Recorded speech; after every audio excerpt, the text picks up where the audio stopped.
People who meditate regularly, how does it really help? Zen monk priest here. I can only speak to the style of meditation I do. It's called zazen, Japanese for sitting zen, or shikantaza, Japanese for just sitting. I began meditating, we call it sitting, because of some serious beep going on in life. Most PPL come to meditation for this reason. I, like many, believed meditation is to clear the thoughts, feelings and emotions that I had. It took me quite some time to realize, sitting, is not about this.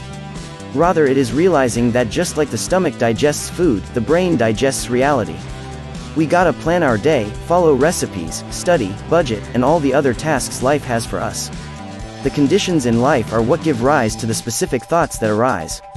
For instance, thoughts about someone who recently died are arising more lately. Last week this time they rarely were crossing my mind. Whatever is going on in life are right the conditions for the thoughts we're having. Like warmth, moisture and darkness are the conditions for a seed to sprout. Again, the brain is digesting reality. In this way, sitting is about experiencing that thoughts arise on their own and also go away on their own. That's not to say they won't return. We also experience that thoughts go away on their own without having to act or speak on them. Usually if someone is angered and have angry thoughts it is not a pleasant feeling. So they take action to try to alleviate that feeling by acting or speaking out.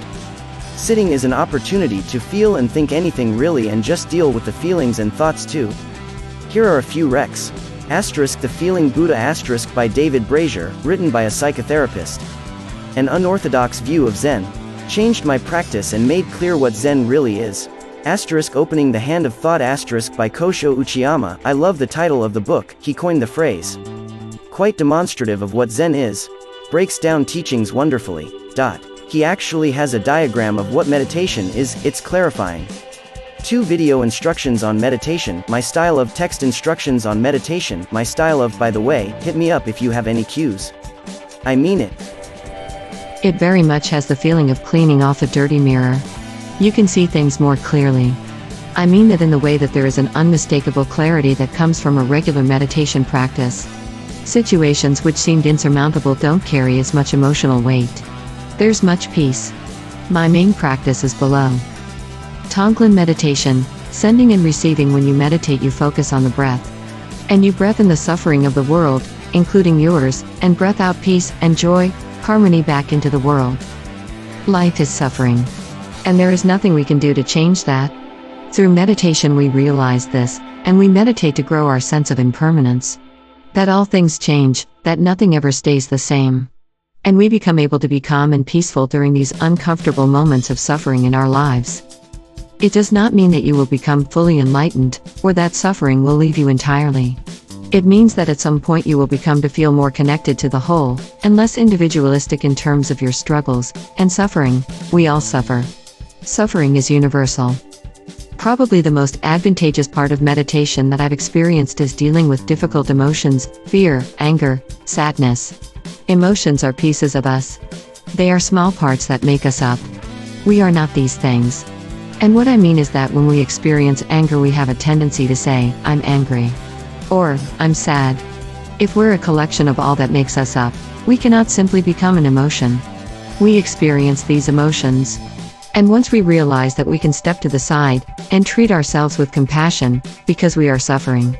It's very much imagining that you create a second you, who observes the current you, and treats you like a sick friend. We cannot have total compassion for others until we can have compassion for ourselves. This joke sums it up. A woman was standing in a huge field. And she spots a man on horseback galloping wildly towards her. As the horse and rider are passing her she yells out, "Where are you going?" And the rider responds, "I don't know. Ask the horse." And we are very much the rider, and the horse is our emotions. We are completely at their mercy because we struggle against the path. Once we develop the capacity to be the woman in the field, and observe these experiences, or to become the man on the horse and to simply be lead to the end of the experience, we will continue to suffer. If you are looking to start meditating, the biggest piece of advice I can give you is to practice it. It will be uncomfortable in the beginning. Simply sit and attempt to empty your mind. Focus on your breathing. When thoughts come into your mind, entertain them, and let them pass. If you get hung up on a thought, simply turn your focus back to the breathing. Eventually things will fall into place. Namaste. From a neurobiological perspective, it helps get your parasympathetic nervous system back online. Our sympathetic nervous system is great when we're in danger. When you're being chased by a bear, you better be panicked. But if you lose the bear, you don't want to be stuck in that sympathetic response forever, because it's uncomfortable, distracting, and literally energy draining. On a cognitive level, the parasympathetic system is triggered when we can identify that there is no longer a threat. Meditation involves that cognitive process of looking at your surroundings in a neutral manner, that is, actively not seeing them as a threat. It's often coupled with a relaxed posture and deep breathing, which help to somatically reinforce that you are safe. The vagal theory suggests that deep breathing, which utilizes our diaphragm, triggers a nerve that goes from the gut to the hypothalamus, sending a signal that you are safe and calm and don't need to have so much energy going to your sympathetic nervous system. It is a very powerful tool, and yes, it works. However, as another user said, you have to work at it. The first month really is you sitting there trying to focus your attention on your thoughts, ideally an app like Headspace if you're just starting out and struggling to do so. The whole point is recognizing your thoughts, but at a distance without getting distracted by them. In everyday life, this translates into the ability to take a mental step back without negatively reacting to the craziness around you, like stressful work situations where you may otherwise lose your cool, get frustrated or just shut down. When I started, it took at least 3 months before I began recognizing the benefits. At some point I missed a few days, then a few weeks, and now it's been years. So you do need to stay on top of it.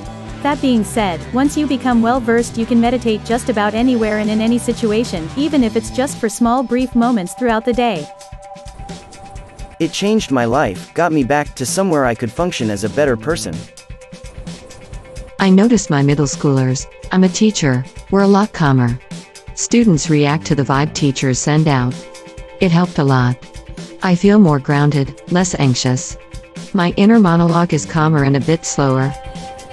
Basically, meditation will help you separate yourself from your thoughts, so that you don't fall for your own beep as much. It helps me greatly in managing my anxiety that is caused by PTSD. Obviously it won't cure it, but it definitely helps. Peace and bliss and calm. It's totally worth it. Much love and peace to you. I think with repetition, you become familiar with that zone, where you are calm and relaxed and transcendent. So anytime you start feeling stressed, you can think about that calm feeling, and muscle memory will slow down your breathing and your heart rate, and you will be calmer. It's a mini vacation from stressing out. If you take a daily vacation, that relaxing effect becomes cumulative. Is it possible learning to meditate when you have tinnitus? I feel like whenever I try to meditate I can't focus long enough. Transcendental meditation has a cleansing effect on both mind and body, refreshing and peaceful.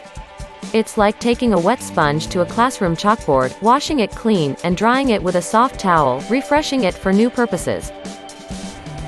It's a reboot, closes all windows, tabs not being used. Attention is more focused. I got started using the Calm app. Definitely recommend. I suffer from severe anxiety. What helped you? When I think to not stress, I tend to have more stress. Placebo Mate. May your day be filled with joy and happiness. And please remember to like, share, and subscribe for more quality content every day.